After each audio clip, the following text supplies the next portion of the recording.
One of the many perks of being a pro cyclist is that you get to ride the best bikes and the latest tech. That's not to say that things can't go wrong with them from time to time. We present to you some of the most nightmarish mechanicals you've ever seen.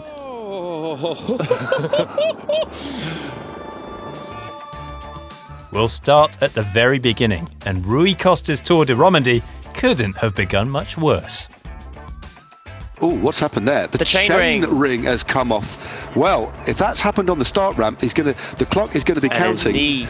Oh, he's going to bang his knee as well. Well, this is absolutely awful. Oh, that's an awful situation. Shearing the bolts off his chainring on the very first pedal stroke and having to complete the rest of his prologue on a normal road bike, while picking up an understandably sore knee to boot.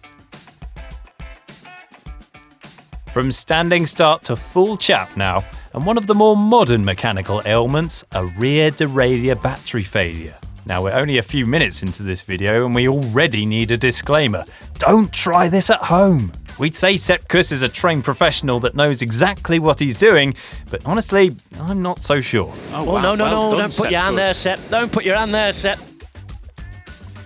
Of course, it's lunacy to try and fix your own bike while travelling at 60 kilometers an hour, but apparently getting your mechanic to do it out of the back window of the team car is absolutely fine. Fast forward to a little later on in that Giro, and perhaps the worst possible time for a mechanical is going up a steep climb with a Grand Tour title on the line. That's exactly what happened to Primož Roglič. Shades of La Planche de Belleville 2020 must have been flashing through his mind. No!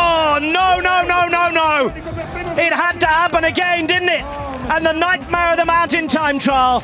Primož Roglic's gains have just gone up in smoke. Luckily, he finished well ahead of the time of Geraint Thomas and went on to win the Giro.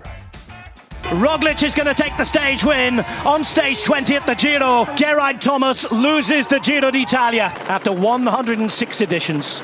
The Giro d'Italia has a Slovenian winner. Okay, I lied. This is the worst time to have a mechanical. When you're posting up for the victory, not realising that the actual winner already crossed the line nearly 2 minutes earlier. He thinks he's, and Prades hits the deck in a moment of celebration. I'm not sure he was celebrating second. I suspect he thought he'd won the race. That's going to be a sore one for Eduard Prades in so many ways, but it's nice to see he was okay and took it all in good grace. From the sunny island of Crete to the hell of the north now, and if anything's going to break, it'll probably happen in the forest of Arenberg at Paris-Roubaix. Oh, that is not good. A tubeless tyre. Get out of the way quickly. You need ability, but you need the winning lottery ticket in this race. And unfortunately for Derek G, he'd have a lengthy wait for service on that treacherous piece of pavé. It won't take a genius to tell you that Paris-Roubaix gets even worse for the riders when it's wet.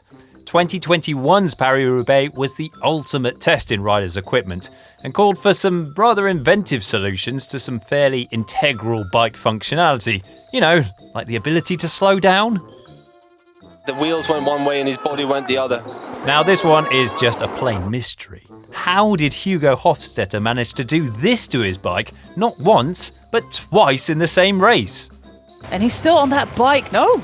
It's the other side. It's the other side. Oh my, what an unlucky day. It is indeed. This is his spare bike. There's no number on it.